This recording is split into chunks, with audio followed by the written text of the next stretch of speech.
Always a great pleasure to have you come to Civitella. On our screen here, we have images of our last groups of fellows, which date back to 2019, since we were closed for 2020. And for those of you who are fellows now, we'll be showing images of you all of next year to our public when they gather here. As always, I like to show a map of where our fellows come from. Civitella was born as an international foundation, and that's part of the excitement that you've all been witnessing, fellows at the dinner table, is having people from all over the world.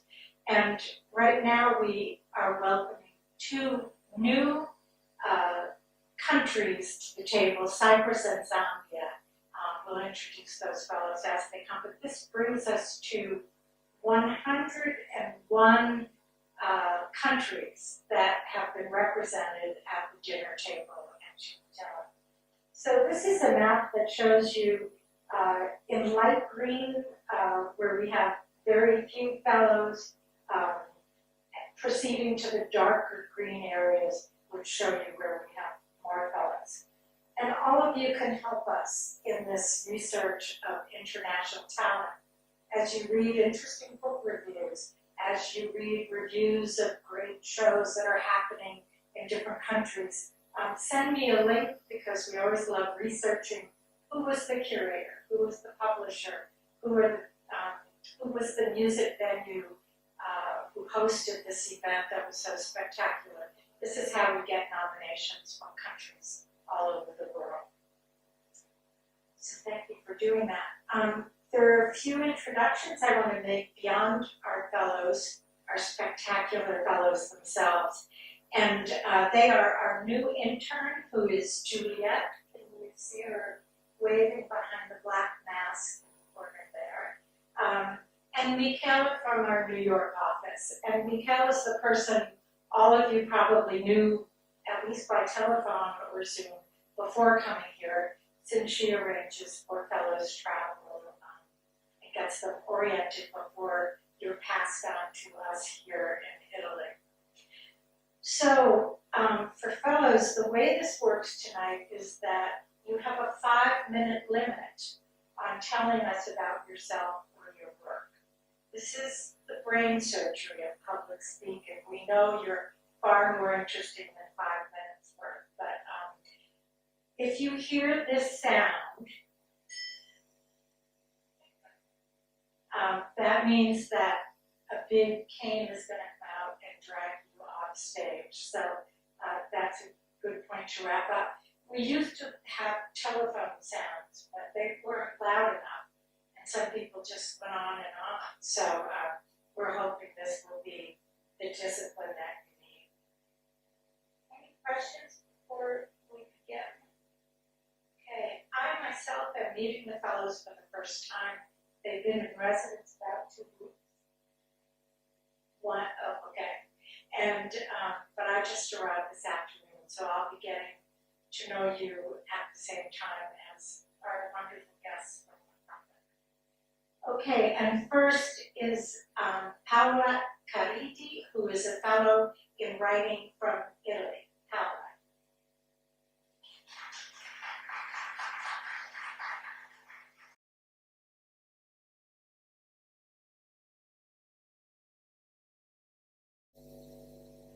I'm reading about cities and revolutions in the Middle East and North Africa.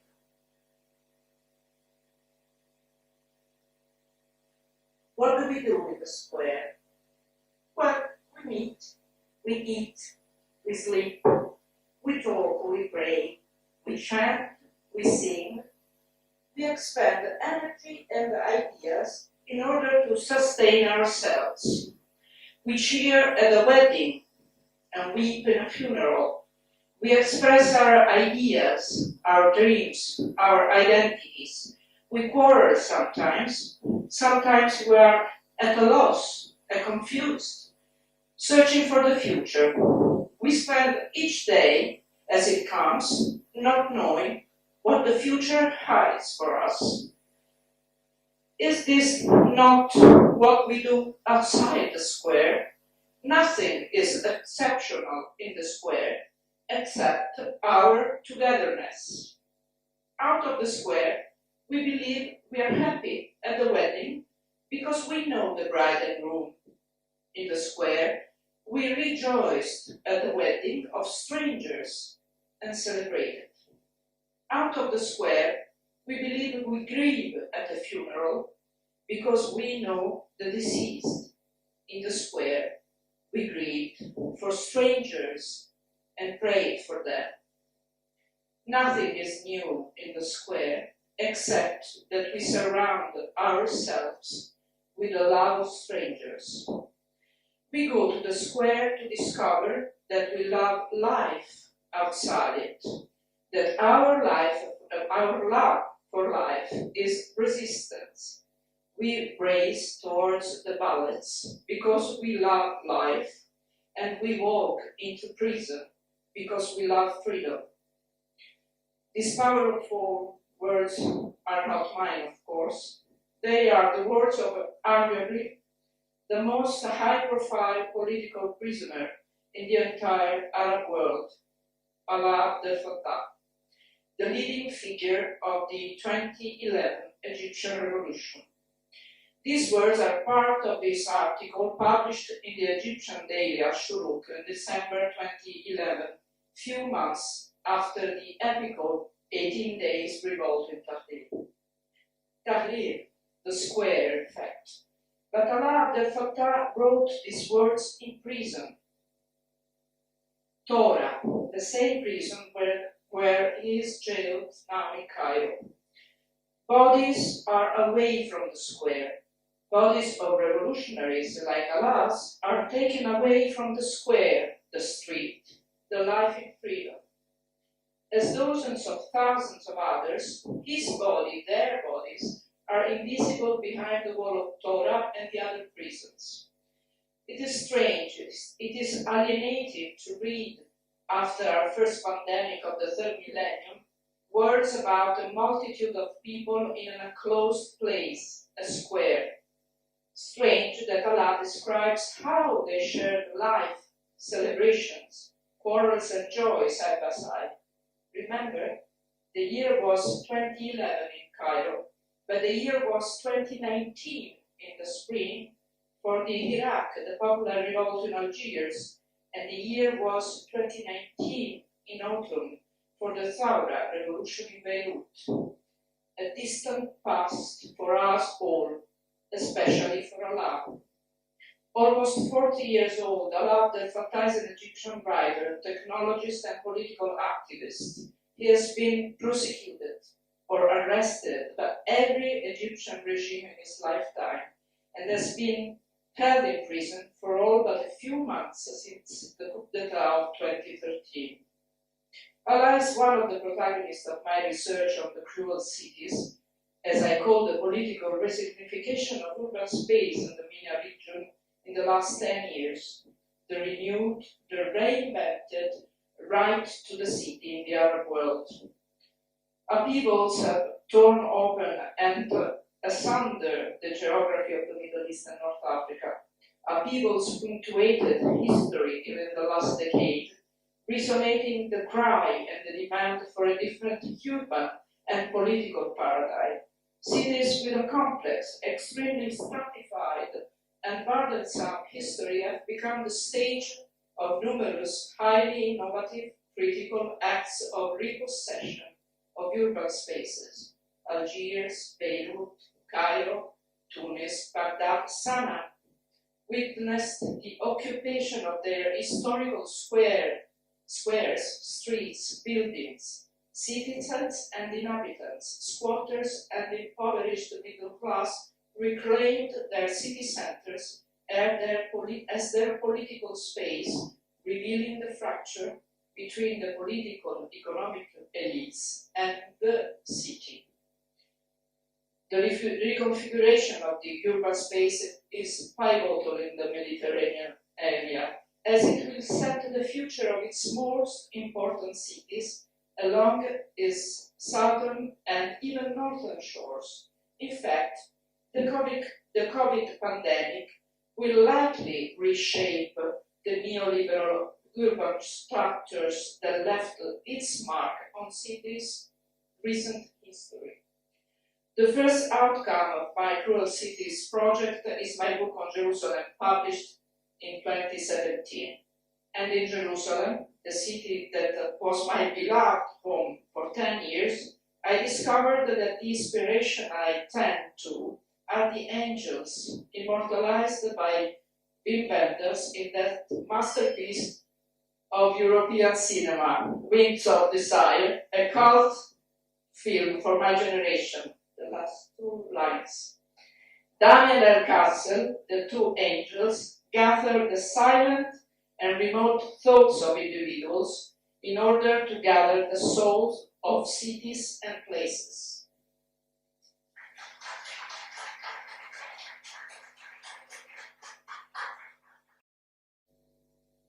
Next is Bertrand Chavarría-Aldrete, who is a fellow in music from Mexico and Spain.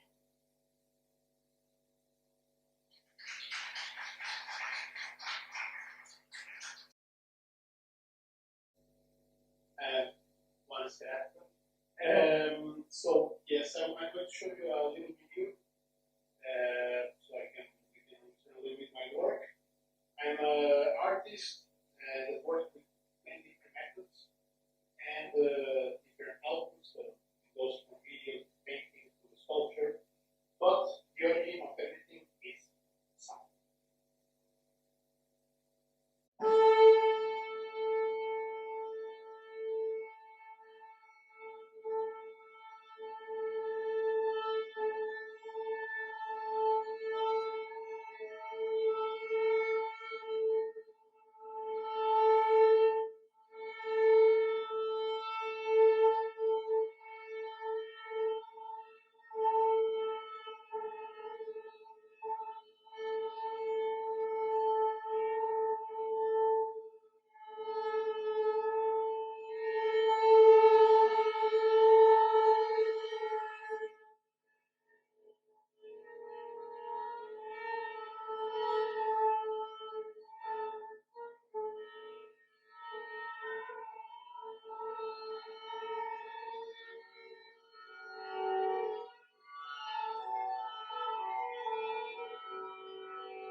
And here in Civitella, I'm working on several projects at the same time.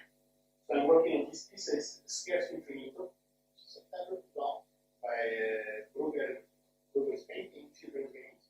It's a piece that will be composed by near to 80 different individual pieces or performances, creating musically and acoustically in games of the painting, all together on their phones by the children of the London Youth Ensemble of Music in Germany. This will be an online video installation of the entire painting, and it will be around the end of this year and the beginning of the next. Also, this separate work, there is a plastic piece, and this is the plastic extension and interpretation of a classical guitar study by Brazilian composer Kayo Chingonyi. I'm doing here at the factory, and this is the part of an artistic research I'm doing. It's a PhD program in New University, in Malmo Music Academy in Spain. I'm also finishing poetry cycle, just video, and that's based on the Troubadour tradition and also my exposure to new languages and culture in my whole life. And also my free time, I'm preparing a second recording of Manuel Alfonso's music with the guitar that Gabriel very kindly lended me this fantastic and wonderful reference. Thank you very much.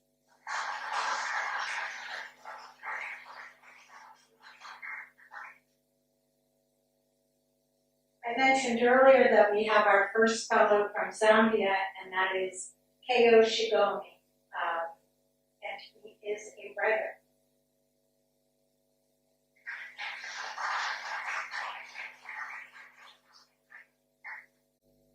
Indeed, therefore, the best explication of what I do is for me to read you some of my poems.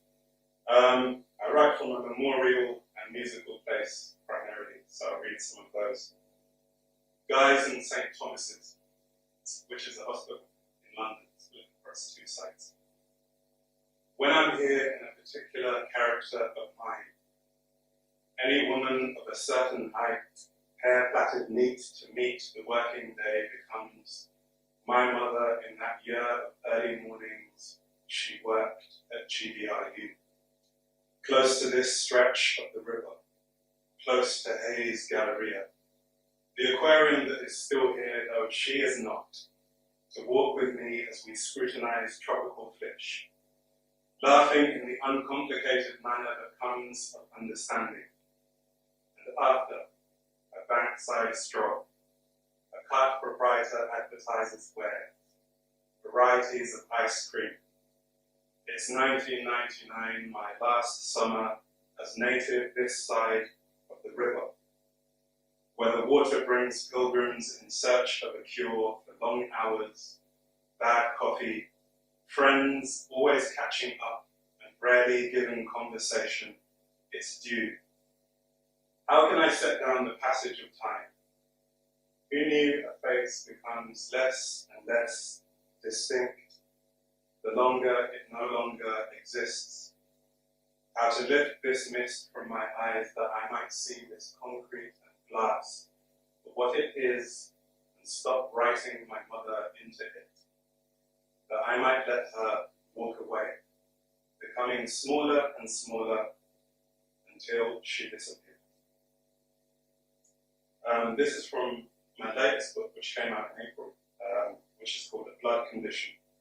And I'll read you this poem next, which is a poem I wrote on the occasion of the last night of my 20s, which found me in Scotland, in a town called St. Andrews. I was having some kind of crisis about this terrible moment in my life. And this is a poem from Roddy Lumsden, who was the editor of my first solo publication of poems. And he's from St. Andrews, where I found myself when I turned 30 and danced to indie music. I feel like it's a good way. The last night of my 20s for Roddy Lumsden. fitting that the day should dawn in this most Lumsden-esque of Lumsden-esque contexts.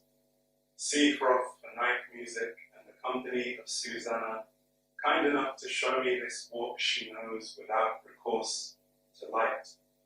When the hour came, Mr. Brightside played it in, a song to which, by dint of the glint in Sophie Bernard's eye 15 years ago, I cannot listen passively, which calls to mind the secret canticle that undoes you, Roderick. Maybe it's better some things retain their myths, that some of us might carry a well of myth in the pit of our pith. Maybe it is by such melodies we exist. I'll finish with this poem. Thank you for listening. It's a delight to be here, although I'm melting ever so slightly. So this is a poem for my partner. It's called Epithalamium.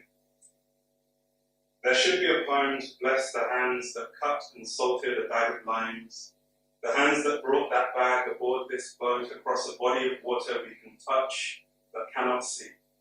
A poem of praise should issue forth from the ether in celebration of an island's nighttime fevers, secular benedictions. Shot after shot we drink to the universal language of wavy, turned up, smashed, passing quervae between us and tentative questions in all we have of each other's words.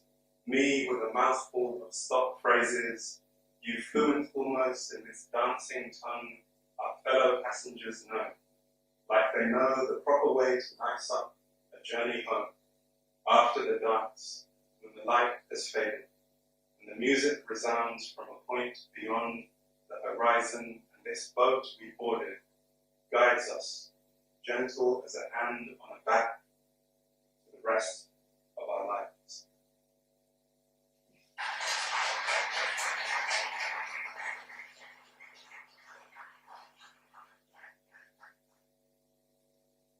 And next is Gabriel Darmou, who is a fellow in music from Canada.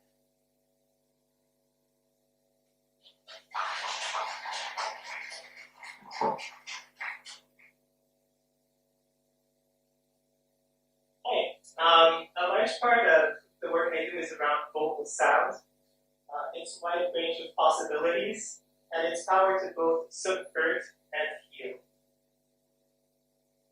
Anthropologie imaginaire is a solo vocal performance, a satire about coloniality, otherness, and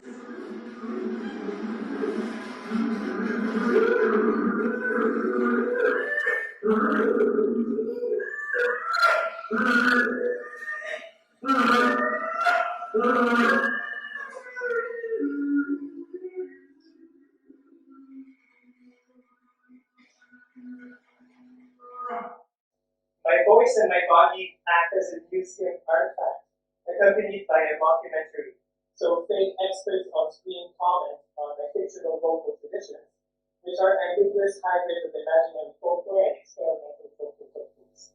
It's a humorous and disturbing exploration of exoticism, cultural extinction, normalized racism, and appropriation.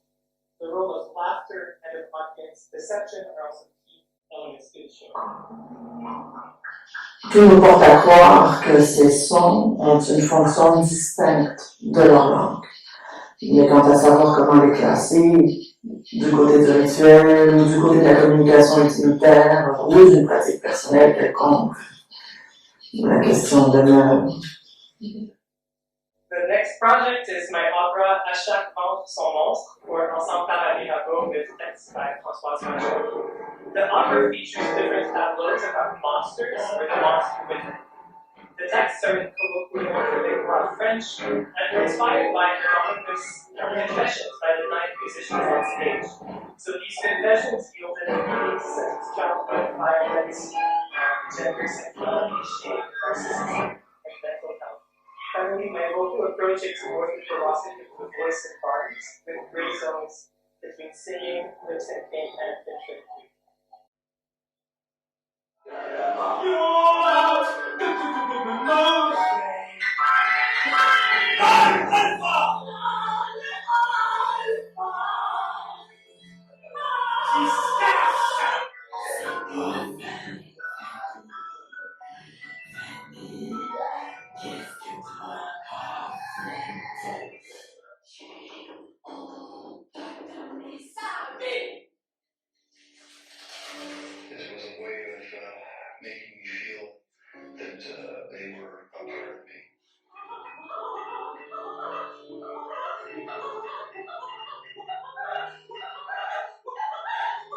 My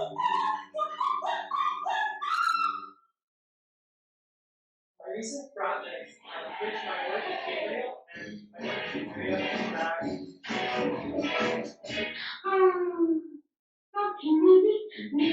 so I started drawing in 2008 the intersection between my characters and my characters. Also, the game for self-is also the really embrace art making. And I really wanted to engage with local and global queer and brown audiences while still staying true to my humorous, critical, and quirky take on art making. While I used to mostly explore my drag in queer spaces and on social media, I'm currently working on a solo interdisciplinary drag show that will embrace all of these seemingly diverging interests and corners of my identity. And the boundaries between these interests are getting more and more blurry. For example, I created many videos of fictional characters who come alive through voice and makeup.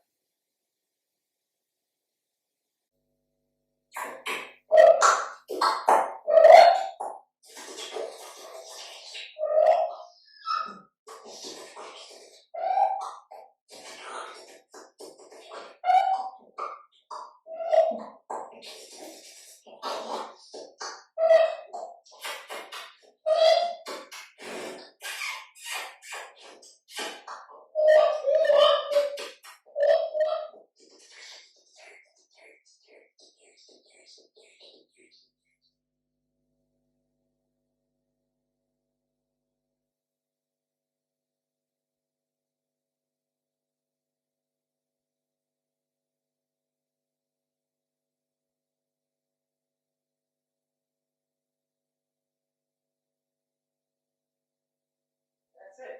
So,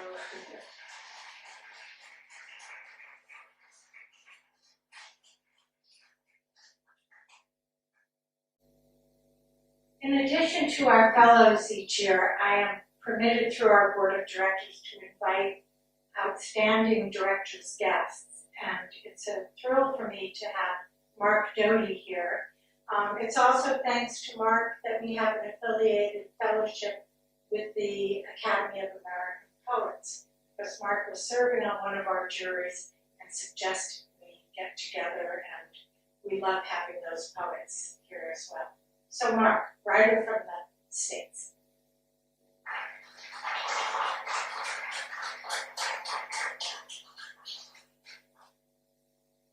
Love that word thing so much, I don't mind having it all. It's okay. It's such a privilege to get to work here because things have been made, wonderful things have been made here for so many decades, for so much time that you sort of can't help but start making things. It's marvelous to feel that we get to make some contribution to that great pile of what has been created. I'm going to read you two new poems. I came here to work on poems in progress, to write new poems. I didn't have a sense of what I was writing about until actually a conversation outside, just before this gathering, where I found myself talking about vulnerability, and these are poems that approach vulnerabilities in a variety of ways. This one has to do with, you will have heard of this saying, which is a slogan that has become widespread in the United States now in the last couple of several years. Say the names, meaning recite the names, remember the names of those who have been, particularly the Black citizens who have been murdered by the police in the line of duty. One of the names that this poem says, the name that this poem wants to describe, it will be familiar to many of you, is that of Sandra Bland. Sandra Bland was an academic who got to Chicago, got a job in Texas. North of Houston was stopped by a policeman, which is at least pointed to in this poem, which is called Light Europe. When the patrol car came barreling behind her on a 4-lane highway northwest of Houston, she pulled into the left lane as the law required, but didn't think to signal, and so provided the officer with a reason to do what he wanted, to turn his flashers and siren on and pull her over off the blacktop. You know her heart sank. Failure to signal. A black woman traveling solo, white officer alone with her at the edge of the world, edge of an empty road. shoulder curving into a ditch and up again into an untended field. Behind the steering wheel, scented lamp lit a cigarette. I won't name the officer. Why should I? No one but the type of man with nothing to lift himself but rage. Molten lead poured from the siege fortress he is, and just who you think he is. Hot-headed, less muscle than he was, ex-military, ex-security guard, cop who lost 2 jobs before the one he's losing now. Out of control, couldn't stop swinging, turned off the body cam. Any woman alone afraid of him. Any man or woman of color, immigrant, queer man or woman, I'm afraid of him. You can hear on video the portions he didn't destroy and the state didn't hide, the portions she shot on her phone before he knocked her to the ground, how he barks orders at her, though it's quiet, and only the 2 of them. His voice barely holding down whatever's about to explode from him. Hear how his eyes shine with the force of his will to make her obey. He failed to signal. She wouldn't put out her cigarette. Signals by smoking that she won't get out of the car, the thin sphere of her defense. Boundary zone. She is not capitulating, though she knows she's going to. How do I know what she knows? You know as well as I do. The old story, played out over and over. He wants her to know her place, which is beneath him, which is out of the car, and he says unmistakably, clearly, what I would never forgive him or anyone. I who can exile him from no mercy but my own. Even if we're each the sum of a lifetime's damages, can't we choose whether to pass that harm along? They'll take away her medicine. In a few days' time, she'll be dead in her cell. By her own hand, they'll say. But whether or not he ever touched it, you and I know whose fingerprints are on that rope. He touched the trigger of the taser, the stun gun, childish names, the pure draft of pain. She'll get out of the car. She'd put out that cigarette. Anything he said, because he held in his hand pain soaring past anywhere words could go. It was readiness. I think maybe he loved that brink, the vertiginous edge of it, and how when he turned it on, everything would change. But first he said to her, what I would not forgive him, the words that exiled his name from my mouth and any community in which I might stand, the words that pass on any harm ever done to him. I'm going to light you up. That is what the origin said to the fresh darkness of a vast and already beloved creation. The first words ever spoken. I heard a Hebrew scholar explain that our ancestors lived in Eden one day only, but perhaps a day of biblical proportions. And late afternoon, the sun was slanting into the garden by the time they stood naked beneath the forbidden tree, grasping at leaves to cover themselves, though from the omnipresent eyesight there was no hiding. And as they were ushered out, a little wind dipping at their heels, the desert around Eden cooled as the sun did something unthinkable, sinking into a smoky red, dropping away as if it couldn't bear to look at them. The first night, was this darkness immortal? The cloak of another god? What did it want from them? In a path of stones and nettles, they wept. Nothing to wear but leaves, impossible to walk when brambles tore at them. How could they rest with animals they couldn't see wandering in the dark? And when the black dome above them lightened at its edges to a warm gray, and the sun they did not know they'd ever see again, the same sun, they understood, even out of Eden, the night's cold would be dispelled. Day would illuminate those shapes that had troubled them in darkness. And as they lost their way or one another, there would be recognition and reunion come morning. And as that star, just then climbing behind the mountain before them, coming into full view, had paused in its transit over the new minted world, the man and woman shivering in the cold field beneath them, as the light moved toward their feet and hands, their upturned faces. If that sun would speak, what do you think it would have said?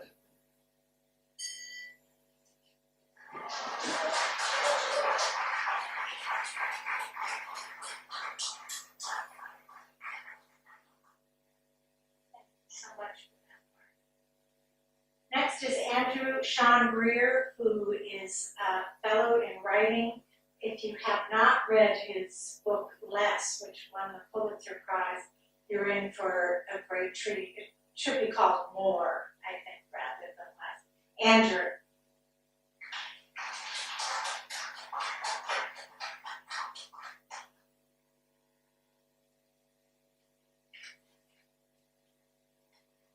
That's a sequel.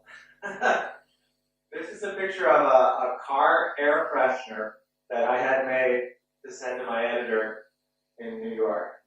And I wanted to show you because I think it captures the what I'm working on at Civitella, which for me feels like a big blue moose. Before, when I finished last book, before it came out, there's this, I had about 6 months trying to put together a new book in the fall of 2016. And as you'll remember, at that time, the US elected as President Donald Trump. And my reaction, there were many, but one of them was to rent an RV and try to drive to a part of America I'd never been before. And try to figure out who voted for this person. And I did that. I drove from San Francisco, where I was living, down into the Southwest, and for 3 weeks I drove around. And I didn't talk to people about politics. I just wanted to know who these people were. And I didn't go to big cities. My rule is I could only stay in small towns, and I had to go to a bar or a diner every day. So I went to like Slab City, which is like a lawless place in the California desert, and I went to Arco Santi, which is a failed utopia built by an Italian architect, Paolo Soleri, and lots of places like that. And then I was working in Italy, but the next break I had a year later, I did it again with a grant from the Guggenheim Foundation. I rented an RV and I went into the American South, where I'd never been, the deep South. I went to Arkansas and Alabama, Mississippi, Louisiana, Georgia, South Carolina. And I went to redneck bars and small towns and possum festivals and shrimp boils and all kinds of things to gather details for a novel. But that's not a novel. That's details for a novel. Because when I finished writing less, I didn't really finish writing it. It often happens with a novel, you kind of keep running on fumes for a while. But I kept writing scenes long after I turned it in to the publisher, and my agent told me, you cannot write a sequel to a Pulitzer Prize-winning novel. So I tried not to. I really did. I wrote another book with another 50-ish, gay, naive main character. And it was just foolish because that was the character I had used in the other book, and I finally threw up my hands and just made it a sequel, which is This Less Is Lost, and my agent threw up her hands as well. What can you do? And when I was writing it, dramatic things happened in the world. We had a global pandemic, and we had what could be the beginning of racial reckoning in the United States for some. I started my research on the day Donald Trump was elected, and I turned in my first draft the day that Biden was inaugurated. So it feels like this thing. It's due in 1 month, and I think of it as a moose. I sent her this because I think of it as ridiculous. My book, it's made out of parts that seem like they belong to different creatures, but have been sort of forced together. And it's red, white, and blue because it's my eager attempt to write a book, a comedy about America. Thank you.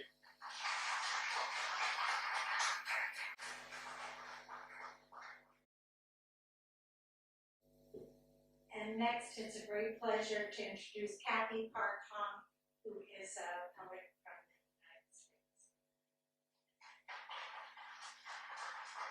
Hi everyone. So yes, I'm a poet. I have published 3 collections of poems, and then, but actually a few years ago, I published a book called Minor Feelings, and it was my attempt to. I've always been interested. Race has always been a subject in my poetry books, but this is the first part of the first of all. And second of all, it was the first time where I really attempted to directly tackle my the Asian American condition, and using very personal material. So it's a hybrid of memoir, critical essays, history, art. It covers a wide range of subjects, from Richard Pryor to female friendship that's based around art, to the LA riots and the very conflicted Black-Asian relation, So I'll just read a little bit from the first essay. It's called United.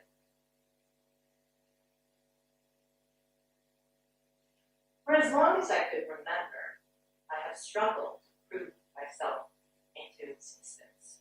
I, the modern day scrivener, working 5 times as hard as others, and still I saw my hand dissolve and my arm. Often at night I flinched awake and paraded myself until dawn shiv of light pierced my eyes. My confidence was impoverished from a lifelong diet of conditional love and a society who thinks I'm as interchangeable as lint.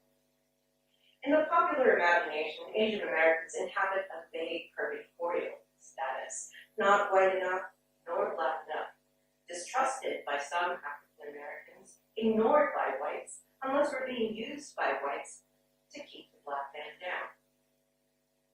We are the carpenter ants of the service industry, the apparatchiks of the corporate world. We are math-crunching little managers who keep the corporate wheels greased, but who never get promoted since we don't have the right quote-unquote face for leadership. We have a contact problem. They think we have no inner resources. But while I may look impassive, I am frantically paddling my feet underwater, always overcompensating to hide my devouring feelings of inadequacy. There's a ton of literature on the self-hating Jew and the self-hating African American, but not enough has been said about the self-hating Asian. Racial self-hatred is seeing yourself the way the whites see you, which turns you into your own worst enemy. Your only defense is to be hard on yourself, which becomes compulsive and therefore a comfort to peck yourself to death.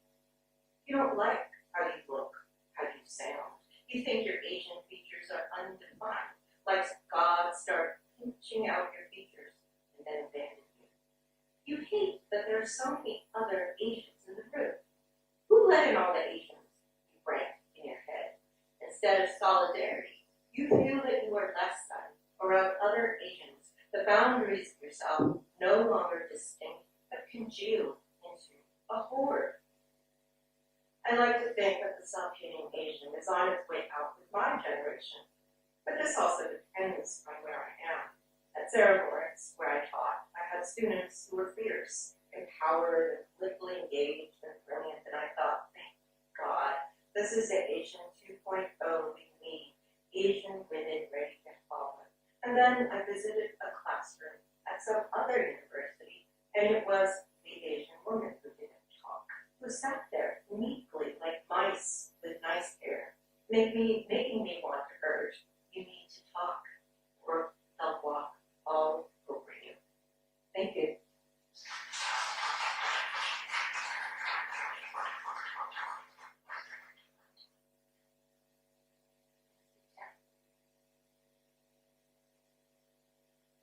Next is Roberto Juarez, who doesn't remember meeting me, but I remember meeting him when he was at the American Academy in Rome. He's a visual artist from the States.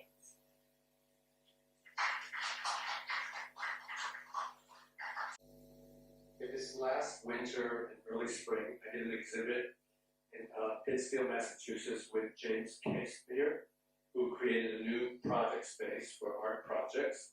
And because of that, I was interviewed by the local public television. They did a more thorough job in 5 minutes than I could ever do. So I'm going to present Matt Rokowitz's production of an interview with me and my student. In fact, as a child, I would draw constantly, and my parents didn't really support it. There wasn't a lot of art in the house, so I figured out that if I drew under tables and under chairs, no one would find them. And so that's where was my secret place to draw and paint. In 7th grade, I was taken to the Art Institute for the first time in Chicago.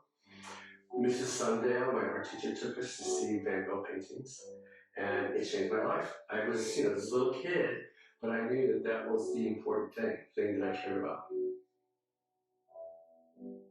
I'm painting these paintings that I call in my grandmother's front yard, because of these images of the pineapple and the pig. Once I printed them on Chinese paper, I started remembering the first time I saw her front yard.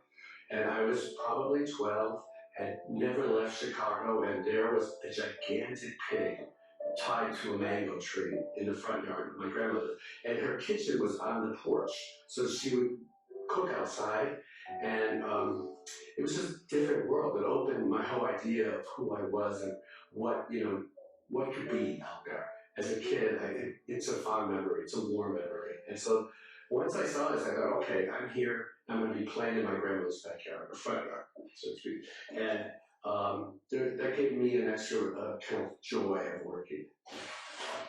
So what I do is I print on the Chinese paper these images and gather them and give them different sgraffito and different textures.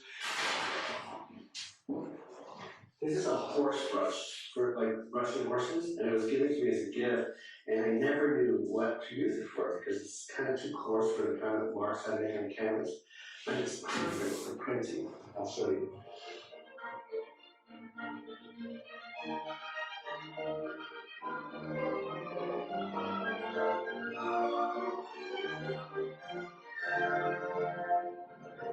And then I start painting on the underpainting. Underpaintings are made, in my process, by collaging small collages, and that's how I work out the dynamic of what I want to say visually.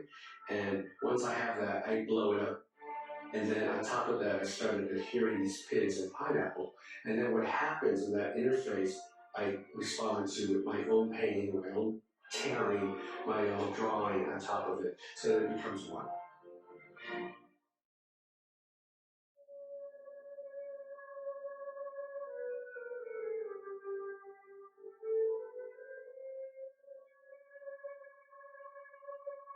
I also do public work. I do gigantic murals for mostly courthouses. I did a federal courthouse in Fort Pierce, Florida. We're in the room where it was painted. And it is a 20-foot tall by 10-foot stretched piece of linen. They were kind of surreal in a sense because there were flowers from above ground all underwater. And there were microscopic kind of life living with these flowers. And there were two sides to this gigantic entryway. One side was nature, and that was a painting you saw as you left because it helped kind of bring you back into the world. And on the other side of the wall, as you approached or entered the building, you saw this kind of more abstract idea of culture. So it was culture and nature field. To be able to be given a piece of architecture like the courthouse and say what and how could art affect this space. And part of it is the psychology of space, what is happening with the people who enter this space, and that's the challenge. Grand Central Station was the perfect example of that. It was a pivotal or important point in my career because I was a young artist, I was competing with like these big names for this very kind of sought after commission, and there was a tie, so to speak, and they couldn't decide between me and this other artist. And a friend of mine who was a prominent artist, came in and said, "Give the kid a chance," and they did. It's about kind of comforting, cloistering the passengers, the travelers in the smaller room inside of this cathedral of travel, which is Grand Central, which I love. It was historic, and it's still there. In this latest work, which is in the room right now, there's a lot of vibrant color, and I think that's a need for some kind of excitement and joy that I wasn't feeling from the outside world right now. The pandemic has been a little hard on me, and it took me work to start to work again. And once I started to work, I didn't want to be dreadful in what I was saying or doing. I wanted to enjoy my life again and not worry about living or dying or the politics of the moment. I really wanted to create like an oasis or a place that I could go that had these feelings from my past. And so I think the colors speak to that. They're very bright. There's not a lot of pastels or soft tones. They're very graphic. And not pop, but almost pop. I often wonder, what do people do who don't do art? It's so part of my everyday. It gives me life, and I love sharing what I can share in art. I mean, that's part of the whole process, not just the making is wonderful, but when you put it out in the world, like what we have in Pittsfield now, people respond, and it's something they want to see right now. It makes me feel like I have a purpose, which I do. I mean, I think it's real. It's a real purpose.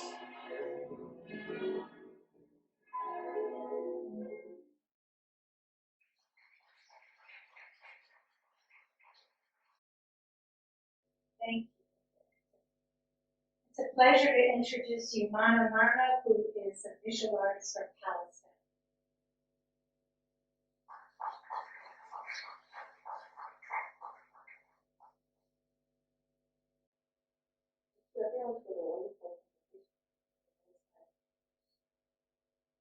So yeah, I'm a visual artist. I work primarily with sculpture and filmmaking, and I'll give you some broad strokes of my practice by sharing some excerpts. So my work explores how power is articulated through relationships, often focusing on the body, land, and materiality in relation to colonial inheritances and histories of place. My films mix genres. They're both scripted and fictional in their modes of production, and also documentary-like in their restaging of everyday life. Film is where I enter people's lives and locations. They are driven more by a thesis than a narrative per se. And through the sculptures, I try to get beyond representation. They are thematic and process-driven. They play with scale, surface, and past and future archaeology. I'm going to read a fragment from the text I recently wrote. On walks through various cities, I pause by construction sites and digging works, theaters of bodies and materials, laboring in the shifting spaces of architecture and gutted roads. I am drawn to material situations that play background or temporary roles, visible until an edifice is given its final shell or a dig retake. I've been thinking about the overlaps between material ruination and psychological weight, how bodies and places mutate, get reconfigured in the process of survival. My sculptural practice is a witness to and celebration of the social afterlives of cast-offs, fragments that are at once a sign of infrastructural and emotional breakdown and unruly potential.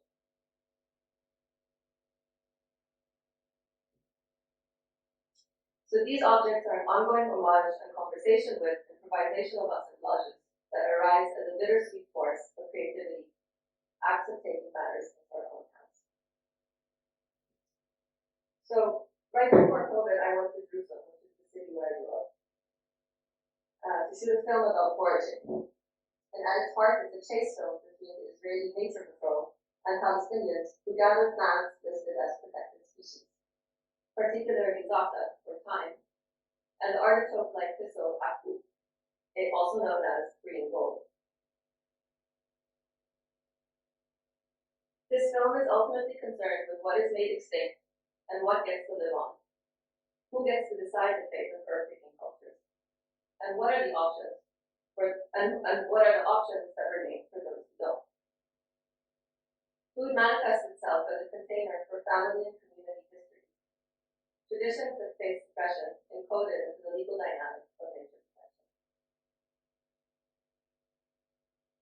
So this is the text that I wrote about the project, and I'm going to end by sharing an excerpt of the film, which I'm editing now. So I completed the shooting in spring, and that's what I'm doing during my stay here. And keep in mind it's a rough cut, meaning the sound and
שלום, סליחה, אני בית עסקים, עכו, זה אסור לו, אני יודע, אבל מחילה, לא לזכור אותה, לא לרכוש ממני כלום, אני פשוט כמה אני לוקח, אבל יכול, והולך לכתוב את כל מה שיש בשטח, להוריד את כל מה שיש, תראה כמה יש לנו, ים של עכו. מה, 730 פעם ראשונה 730 שקל. אבל בכלל, בשביל כמה עכו לשלם מסער. לא, זה לא משנה כמה. פעם שנייה שוקלים, ואז זה יותר גרוע. משהו? ובעידן חלקית. תעודת זהות. 055-8-016-8.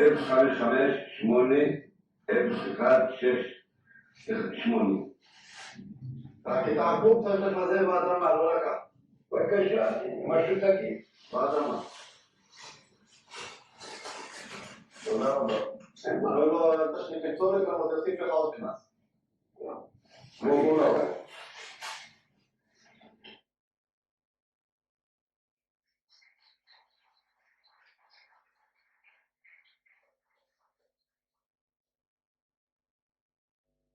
I mentioned earlier, we have our first fellow from Cyprus. It's Vassos Nicolaou, and he's a composer.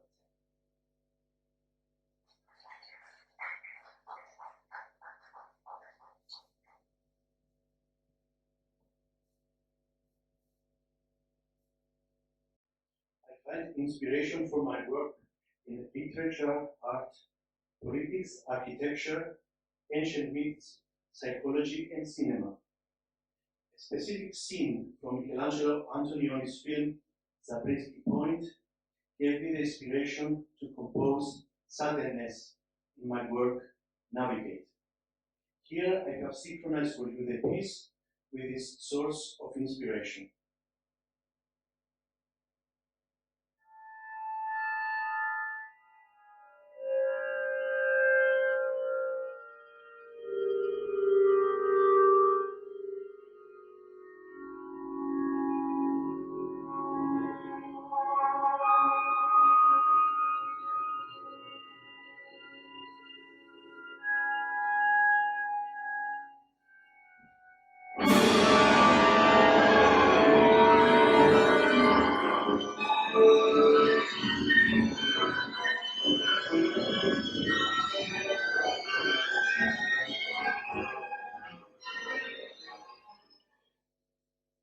I am composing music for different formations, from solo instruments up to large orchestra, choir, and opera, often involving electronics. The piano has constantly played an important part in my compositional output. The character of Orbit is quick and precise, directly influenced by the digital aesthetic. Let us listen to the beginning.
In Ison, the text has no semantic meaning, but it defines the sound colors as though orchestrating the human voice.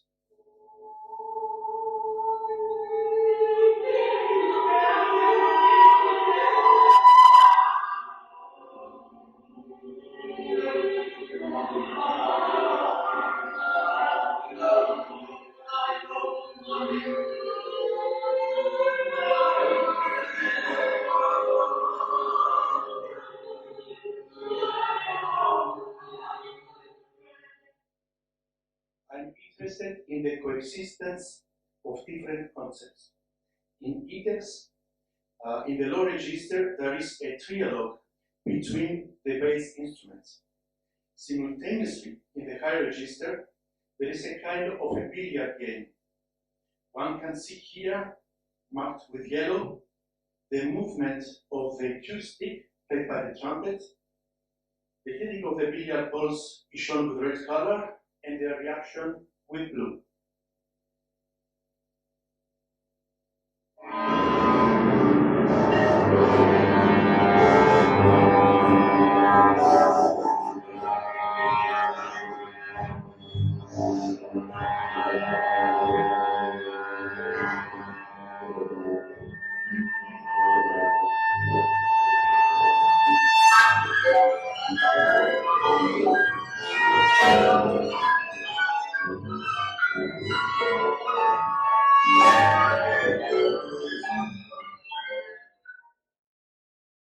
In urban machine, musical fragments, each one with its own character and expression, were put through montage techniques into a musical flow.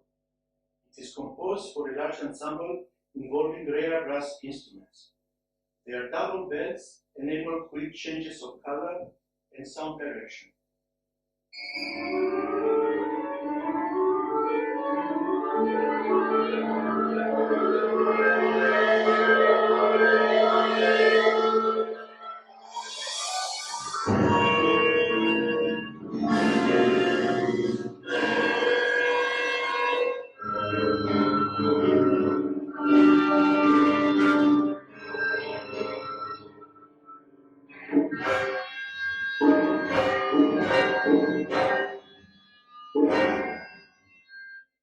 Thank you very much.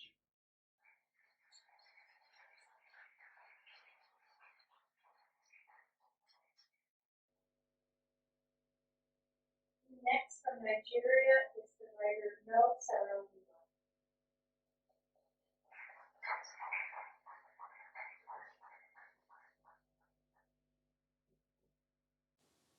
Hi, I'm a novel writer. My next book is about Africans who live in China. This is an excerpt, not really about Africans, but my experience in Beijing and how I witnessed firsthand the fragility of property rights in that country. So Beijing has modernized a huge amount since the Chinese artist Shawn studied here. In her memoir, Once Upon a Time in the East, she describes how impoverished art students in certain neighborhoods of Beijing would slaughter wild goats and eat them. This was in the mid-1990s, around the time when I was starting university in London. More than 20 years on, as I roamed Beijing's wide boulevards and the 798 art district, it seemed inconceivable that people once hunted animals here. Progress has cut a ruthless and unconstrained path across the city, steamrolling its vernacular architecture. The famous alleyways, known as coupons, that once contained traditional courtyard homes, have gradually been demolished to make way for multi-story blocks. I mourned the Beijing that once was, the Beijing I never got to see. Yet, as a Nigerian raised in Britain, I couldn't help envying China's transformation, the swiftness of it. This was a country that built its high-speed train system, all 28,000 blocks of it, within a decade. Compare that to the United Kingdom, which has agonized for 20 years about whether to build a 100-mile train track between London and Birmingham. Concerns over individual property rights and the environment have snagged such developments in Britain. But in China, little is sacred in its quest of modernisation. The social upheavals resulting from this have been huge and well documented, but it was something I never imagined I would witness firsthand. On my first evening in Beijing, I walked along Nanhe-Yuan Road outside my hotel.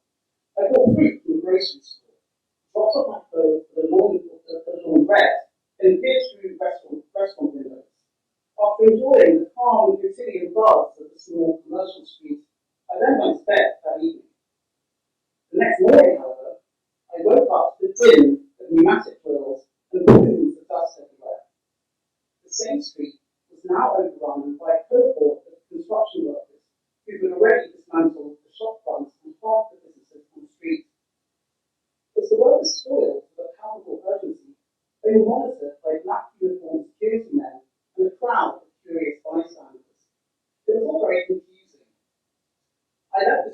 headed to the Forbidden City for some sightseeing. But 4 hours later, I returned to that same street to have lunch in a restaurant there.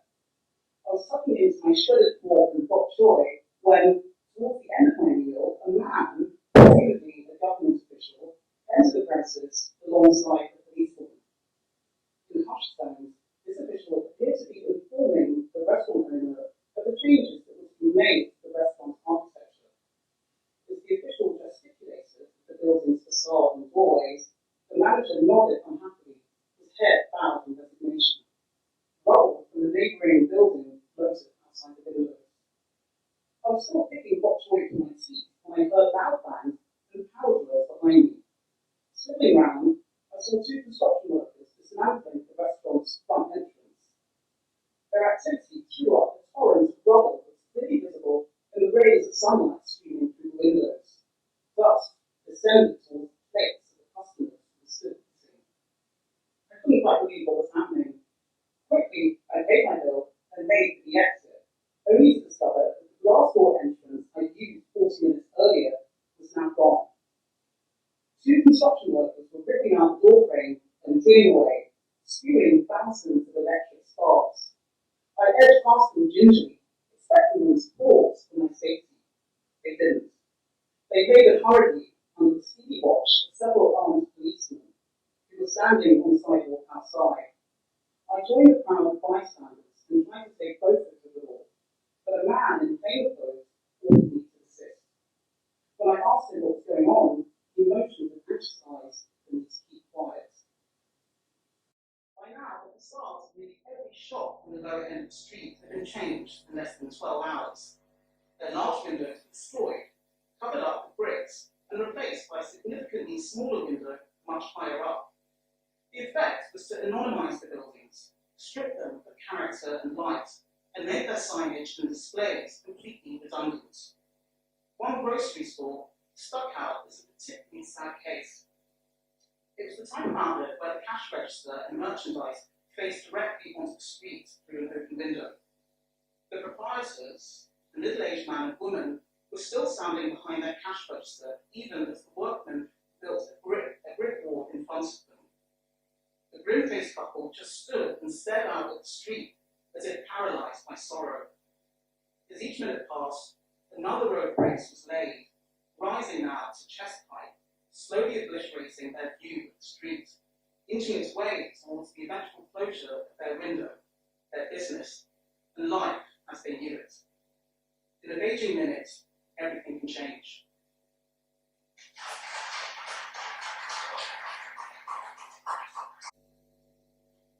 And to close our streaming session, it's my pleasure to invite George Spiropoulos, who is a composer from Greece, to speak to us.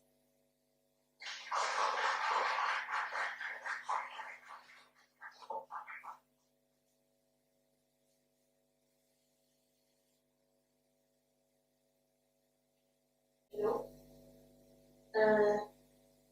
I'm a composer and a multimedia artist, and also I am directing some of my interdisciplinary productions. My work includes acoustic, electronic, and mixed composition, interdisciplinary projects, and audiovisual installations. I could describe my work as a bit of interaction of all kinds of sounds: contemporary instrumental techniques, singing and speaking voices, electronic sounds, field recordings, and samples of pre-recorded music.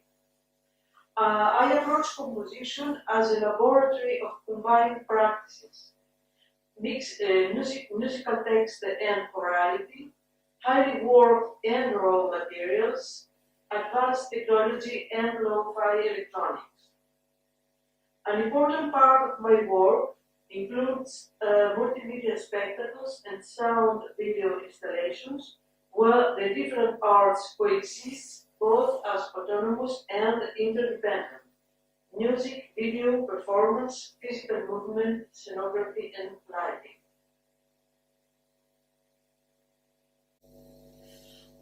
For the Euripides drama The Bacchae, I explored the ethnographic sound as music material for the fixed electronics, and I introduced the notion of sound mask, the composition of the vocal identity of each character. The sound mask is expressed by two elements, the vocal quality or technique, and the live electronic or microphonic transformation.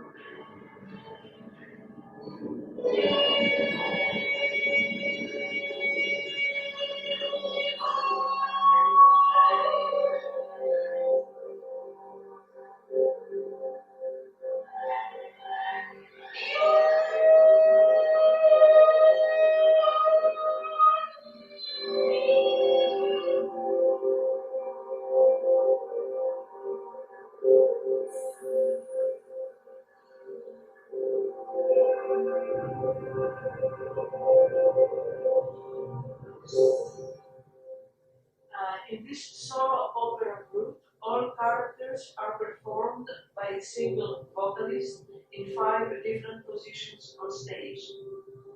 The Bacchae is the last Athenian tragedy. It is traversed by the character of Dionysus, masked divinity and actor per excellence, who embodies within the city itself the figure of the other. A god with 1,000 faces and a stranger with the appearance of a woman, he enthralls all the characters one by one with his irrational force and devastates the whole city of Thebes, including its sovereigns.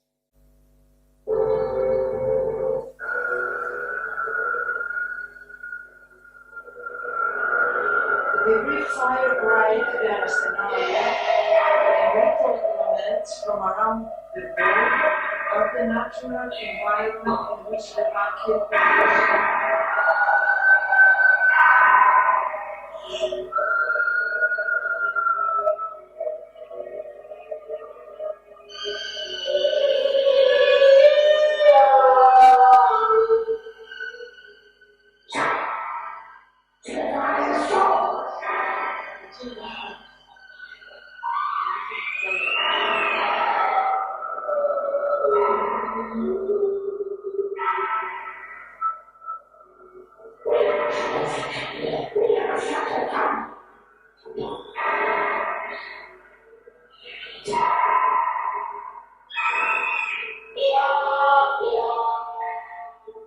The electroacoustic part is composed from short samples that have undergone various types of electronic transformations, vocal sounds and exclamations, sounds of the Anasthenaria Greek ritual, of the instruments of the Anasthenaria, and mechanical sounds.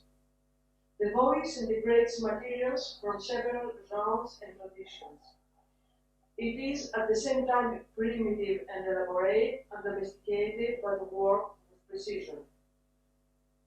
The vocal parts and moods of each character were composed according to the text and the staging, with directed improvisation, anchored by the electroacoustic part, the text, and the electronic processing. This piece, I composed this piece in 2010. And now I will show you some excerpts of another work I composed in 2019.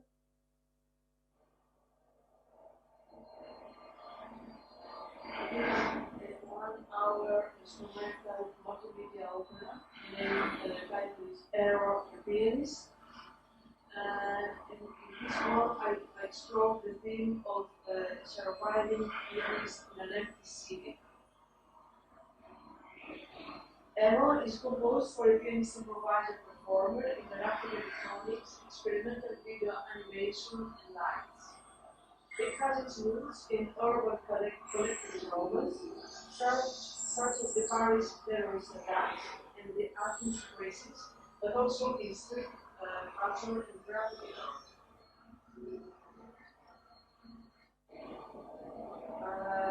is inspired, the title is inspired by the word lampos, arrow, and is spelled graphic dark that appeared in the streets of Athens during crisis.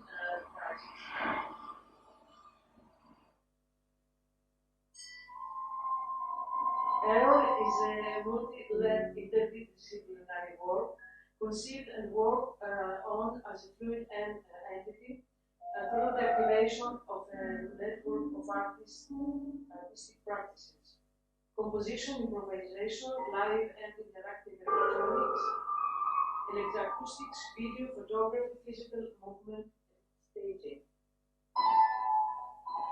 The work explores the pianistic gesture in order to create a highly physical music material using contemporary techniques, voice, sensors, and various objects inside the gallery.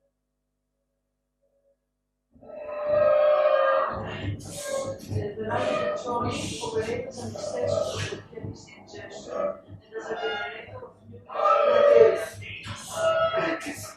The processed piano sound is combined with treated sounds absorbed with sensors by the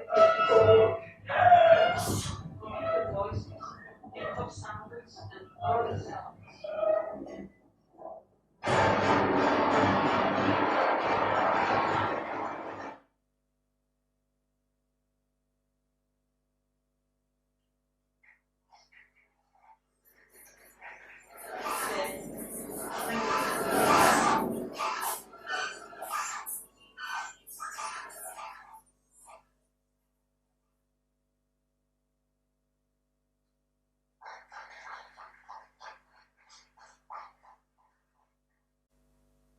Concludes the streaming portion of our program.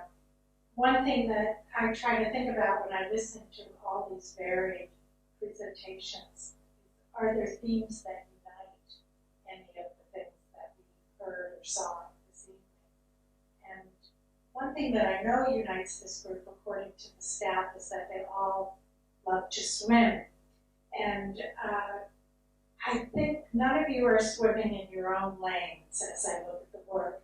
I used to say that I loved contamination in work. This was before COVID. And now I can't really say that, but I love that everyone's dipping into other disciplines, that the artists are listening to music, and the composers are looking at movies, or current events are influencing poetry, and so on. So thank you all. I'm really looking forward to spending the next few weeks with all of you and learning more about your work. So thank you, everyone.